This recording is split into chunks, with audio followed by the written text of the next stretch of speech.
Halina at sabay-sabay nating subaybayan ang iba't ibang good deeds at amazing features ng Cavite Police Provincial Office.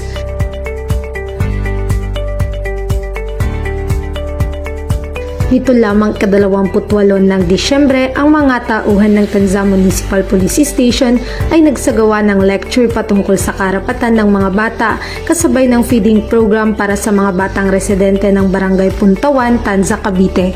Lubos naman ang galak ng mga chikiting dahil sa nabusog na ang kanilang tiyan, nabusog din sila ng kaalaman.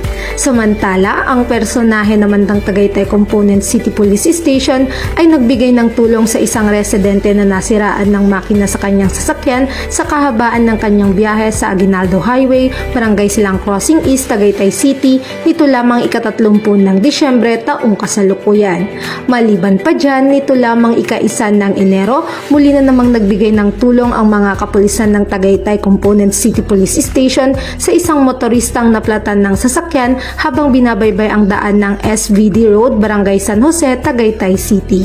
At nasaksihan nga natin ang iba't iba at katangi-tanging good deeds at amazing features handog ng mababait at pagigiting nating kapulisan ng Cavite Police Provincial Office sa pamumuno ng masigasig at butihing Active Provincial Director, Police Colonel Dwight E. Alegre. Tunay ngang ang ating mga kapulisan ay hindi titigil sa pagbibigay ng tulong at pagpapanatili ng kaayusan ng ating komunidad para sa ating mamamayan.